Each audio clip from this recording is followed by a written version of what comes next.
Hallo ihr liebe Leute, hier ist wieder der Yankee mit Let's Play Bioshock Infinite auf Pelzig. Jetzt gibt's ein Donnerwetter.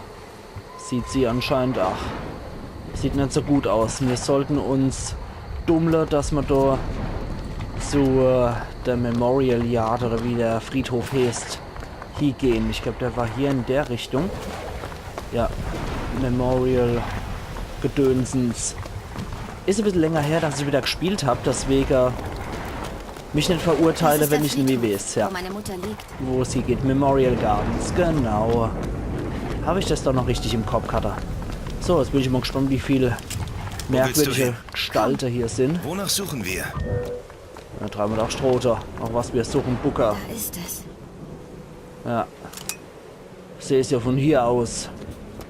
Gut, dass wir vorher schon alles abgemurkst haben, was irgendwie interessant war hier. Wer ist da? Oh.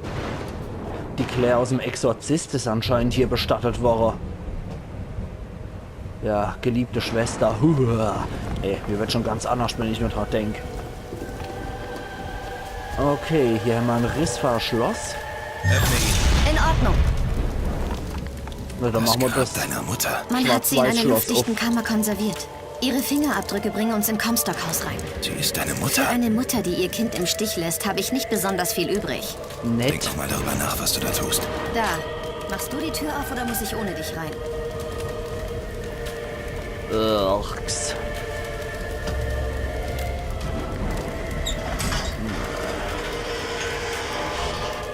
Na dann, reich mir deine Hand. Elizabeth. Sie ist es. Wie geht es dir, Mutter? Eingesperrt da drin, was? Da haben wir beide was gemeinsam. Komm, ich mach das. Nein. Ich mach das. Och. Ja. Njam, njam. Dann reich mir mal der eiskaltes Auf der Händchen. anderen Seite. Ja, ich mach das Ding entweder... Okay, kann ich so machen. Muss ich nicht abschießen. War ja klar, dass es nicht so leicht geht. Ich glaube, du ist das Singvogel. Siehst du, Kind, du bist einem falschen Hirten gefolgt und er führte dich auf Abwege. Ups. Was ich tue ich aus Liebe. Welcher Löwe zittert nicht, wenn sein Junges leidet. Aber Strafe muss sein. Wenn du nicht auf mich hören willst, dann vielleicht auf deine Mutter. Oh, oh, oh, oh, oh. Alter. Aber eins sollten wir auf jeden Fall nochmal machen. Sorry, ich weiß, es ruiniert mal wieder die laufende Spannung. Aber yes, ist allein, wenn ich mal immer dran denken könnt, das nochmal so zu machen. So. Sorry. Immer diese Untertitel. Elizabeth, alles in Ordnung? Nein, wo ist sie hin? Warte, du musst dich erst mal ausruhen. Nein, ich hol uns diese Hand. Elizabeth, warum ist deine Mutter ein Geist? Sie ist keiner. Er hat mich benutzt, um dieses Gerät anzutreiben. Er hat irgendeinen Riss geöffnet. Das war ja logisch, dass es nicht einfach so geht. Wäre ja als auch mal zu schä, wenn das ginge. War ja eh schon unangenehm genug, einer Leiche die Hand abzuschlagen, aber das... Ah, das siege den Geist von Lady Comstock. Reizend.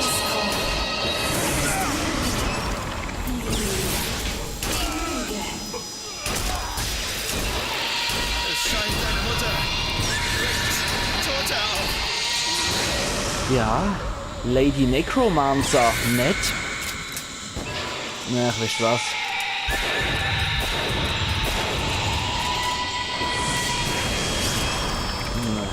So.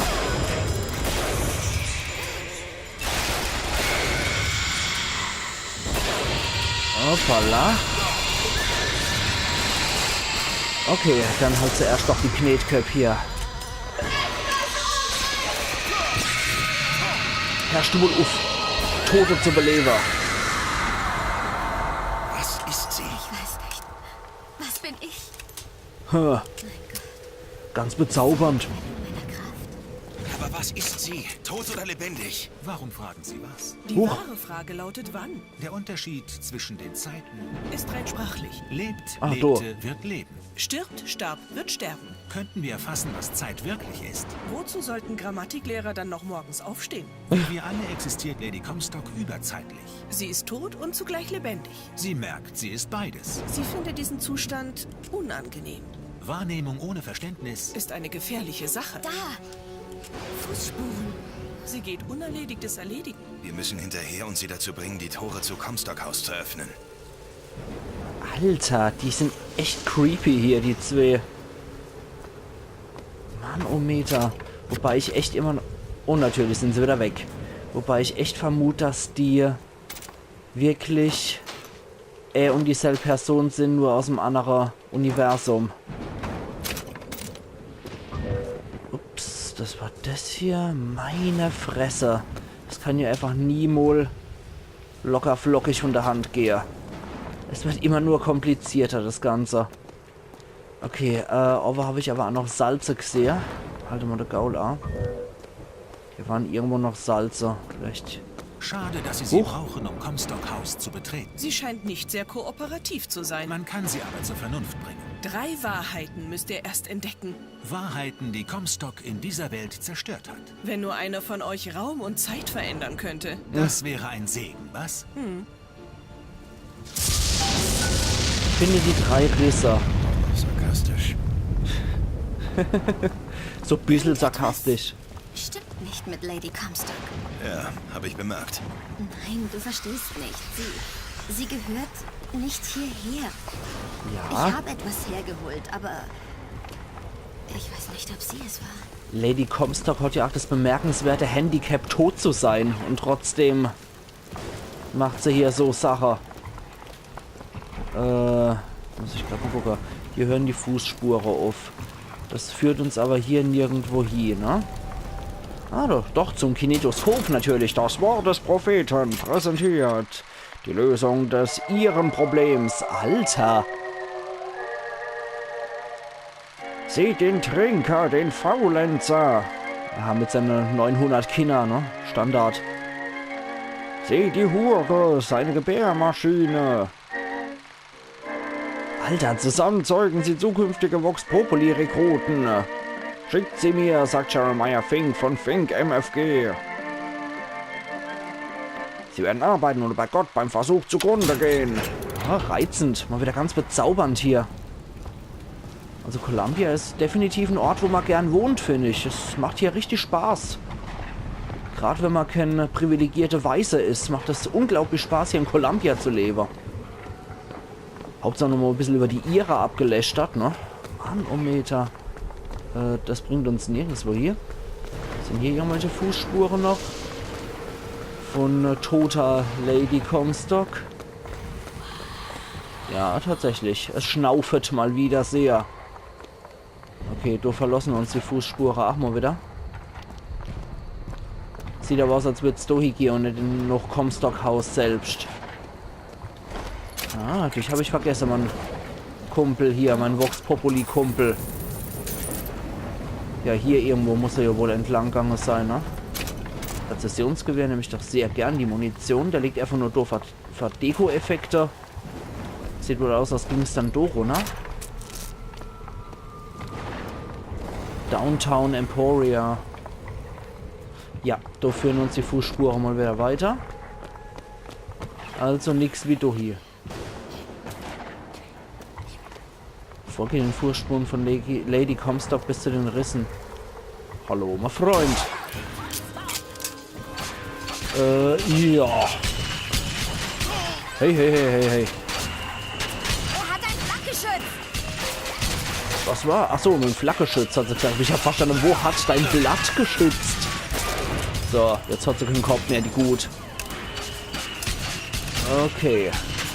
Huch. Ah. Der Typ. Der hat ein Flakgeschütz. Okay, jetzt macht es auch mehr Sinn. Statt einfach nur, wo hat dein Blatt geschützt? Ja, genau. Ja. Die halbe Eingeweide von dem Typ habe ich eh schon verdeelt. Ah. Und... Ups, das war arg daneben. Na komm schon. Geht doch. So. Die Frau ohne Kopf. Ah, da ist noch so ein Herr Blatt geschützt. So, komm her, du Deibel. Das ist der Bruder von Betsy aus dem Lauterer Stadion. So. Und... Tja, so ist es halt, wenn man vom Betzeberg kommt, mein lieber Freund. So. Willkommen in der Vorderpfalz. Aller hopp. Ja. Wo ist die Gutfrau hier?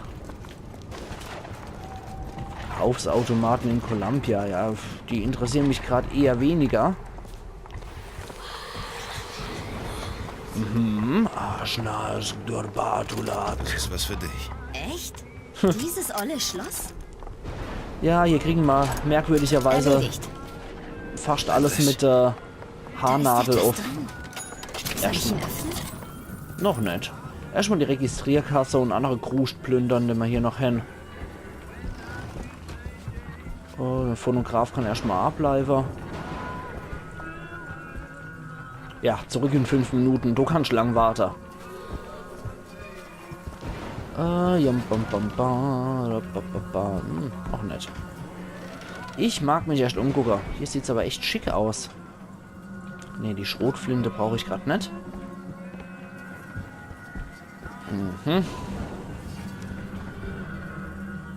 Klasse von 1902.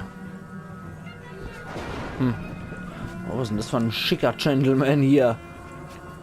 Ich kann es leider nicht lesen. Das ist ein bisschen zu duster. Was ist hier? 3 Lockpicks. Perfekt. Brauchen wir mittlerweile kaum noch, weil irgendwie alles nur noch über Hornodel aufgemacht wird. Aber ich glaube, da haben wir erstmal alles. Und gucken wir nochmal in den Riss rein. Sie sind doch tot. Ich habe die Leichenfotos gemacht. Ja, und sie waren kompletter Pfusch. Man erwartet nicht, dass ein Foto der eigenen Leiche So vollkommen leblos wirkt. Finde den nächsten Riss. Wie hast du das vorhin gemeint? Lady Comstock gehört nicht hierher. Sie ist beinahe animalisch. Als wäre sie eine Reflexion von... ich weiß nicht. Okay, so geht's dann hoch. Ja, Es muss schon scheiße sein, wenn man in etliche Dimensionen bzw. in etliche Welten schon oder mögliche Realitäten schon tot ist und in der wenigsten lebt man noch. Dann muss man ja ziemlich ein Schatten seiner selbst sein. Bei Stephen King gibt es bei der Dunkle Turm-Saga, sowie bei dem Buch, was er mit Peter Straub geschrieben hat, Der Talisman und das Schwarze Haus, gibt es die interessante These, dass jeder Mensch einen Twinner hat, ein sogenannter. Das ist die Person, als die man selbst existiert in einer anderen Realität, in einem anderen Universum.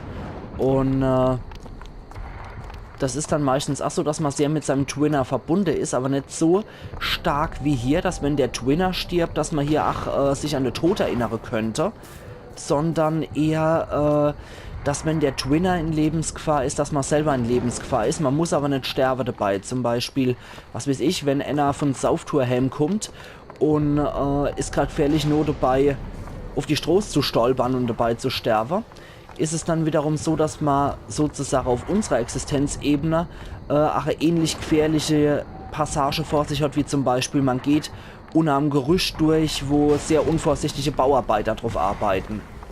Also man muss nicht unbedingt sterben, der Ende könnte zum Beispiel besoffen auf die Straße stolpern und stirbt dabei, während ich dann unbeschadet unter dem Gerüst durchkomme oder umgekehrt. Ich sterbe bei dem Gerüst und der kommt nun mal besoffen durch, aber das hat keinerlei Auswirkung dann auf mich, wie es für den die Auswirkung hätte. Von daher, ich finde eigentlich das von Stephen King irgendwie etwas cooler gelöst und man hat so auch eher noch die Freiheit zur Sache. Ja, mein Twinner ist zwar tot, aber naja, ich halt nicht. Und es schädigt mich nicht so in meiner Psyche wie hier die Leute, dass die sich dann zum Beispiel daran erinnern, wie es ist zu sterben. Und dass die deswegen so von der Rolle sind, dass gar nichts mehr geht. Ich glaube, da habe ich schon reingeguckt. Ja, genau. Ja, dann gehen wir mal wieder raus. Ja, wie gesagt, ich finde irgendwie die Stephen King-Lösung eleganter, muss ich sagen. Weil das hier ist alles zu stark miteinander verknüpft, finde ich. Nicht so, sagen wir mal, irgendwie lose noch. Dass zwar andere Existenzebenen von ermöglicht sind, aber ja, bei Stephen King halt, dass andere Existenzebenen von ermöglicht sind, aber dass man nicht so sehr verknüpft ist, während man hier ja total damit verknüpft ist. So, geht's hier in Memorial Gardens wieder weiter, oder? Sind hier ein paar Fußspuren, oder wie schaut's aus? Wenn nicht, müssen wir nochmal raus. Das sieht nicht so aus, ne? Da war nur... Ah, da waren noch 2 Lockpicks. Da war noch der Hengi. Der Einäugige. Okay, dann ist hier halt nichts. Dann gehen wir wieder raus aus Memorial Gardens. Alter, dieses gruselige Kindergrab hier. Sieht echt ein bisschen aus wie die Claire aus der Exorzistin. Nur dafür habe ich ja absolut heide Angst. Habe das irgendwie nie richtig verkraftet, als ich den Film als Kind gesehen habe. Und habe immer noch, ach, heute das noch panische Angst davor. Ich krieg Schweißausbrüche, wenn ich die Claire-Besessene aus der Exorzist sehe. Und, oh, nee, das ist absolut furchtbar für mich. Da kriege ich echt Angstzustände.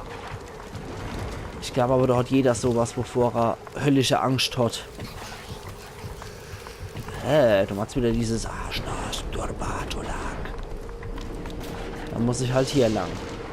Wie gut, dass ich im Vorfeld schon alles gereinigt habe in der letzten Episode, ne? Oh. Wobei das hier aussieht, als gäbe es hier noch ein bisschen was zu reinigen, ne? Deine Mutter, sein Gesicht ist hier. So.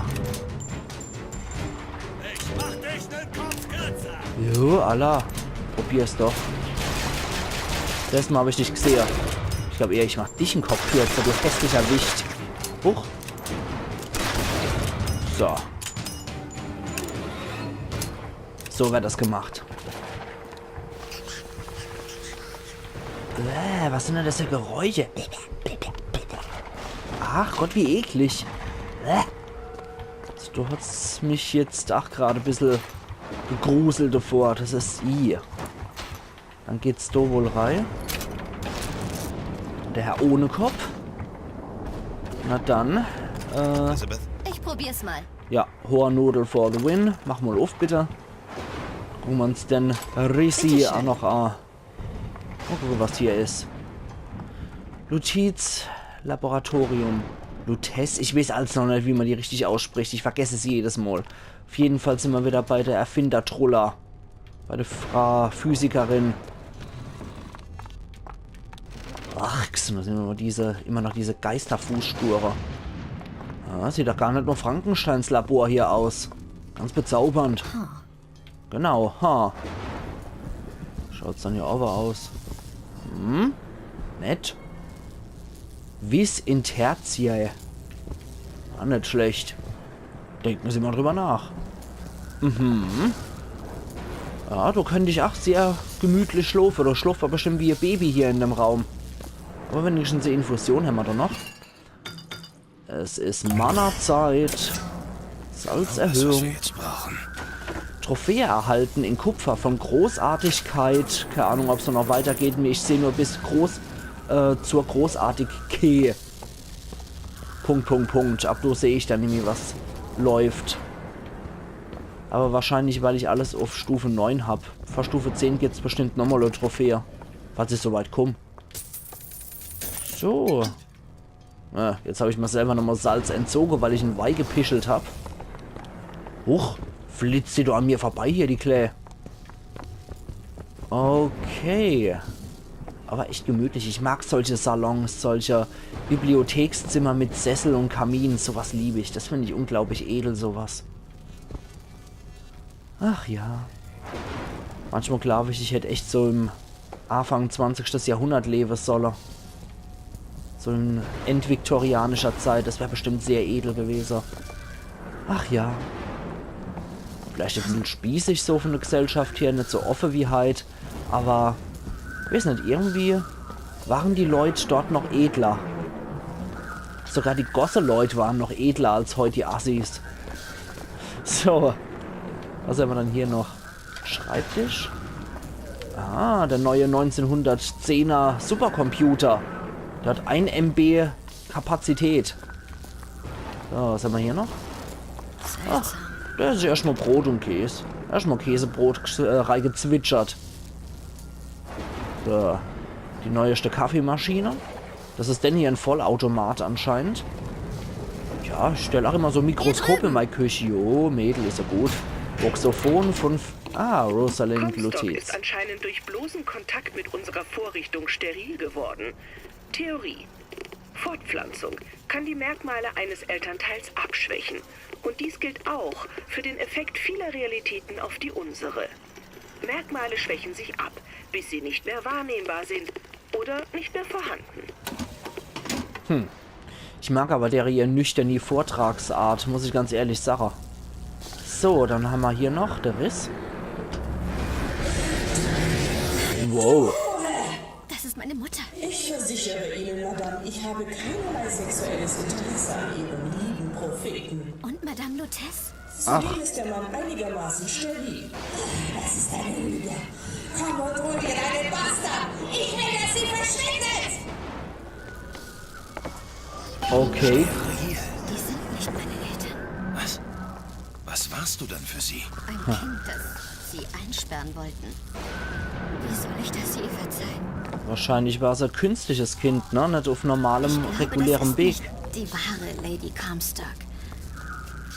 Ich glaube, sie ist ein Gemisch aus ihrem Wesen und meinen Gefühlen ihr gegenüber. Was meinst du? Ich bin so wütend. Auf sie und meinen Vater.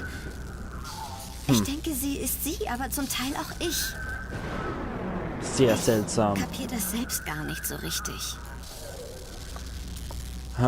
Zumal es eher klingt, als wäre sie als Laborbaby irgendwo gezüchtet worden, nicht wirklich auf natürlichem Weg geboren worden, von der Lutez erschaffen. Lady Comstock scheint das Kind für die Folge eines fleischlichen Fehltritts zwischen mir und ihrem geliebten Propheten zu halten. Ich habe der Ärmsten die Wahrheit gesagt. Das Kind ist das Produkt unserer kleinen Vorrichtung. Sie fand diese Erklärung allerdings unglaubhafter als ihre paranoiden Wahnvorstellungen. Okay. Wohl wieder mehr Froher als Antworten. Na klasse. Aber ich jetzt sage, ihr liebe Leid, verheizt soll es erstmal genug sein. Ich mache hier jetzt wieder meinen Cut. Und wir sehen uns dann morgen wieder zu Let's Play Bioshock Infinite auf Pelzig, wo wir dann der dritte Riss öffnen werden. Ja, da geht's lang. Jetzt haben wir einmal umrundet, aber ich glaube, da geht's lang. Okay, dann mache ich hier meinen Cut, weil bis dorthin geht's. Oder komme ich jetzt hier ohne weiteres? Nee. Gut, hier hört es tatsächlich auf.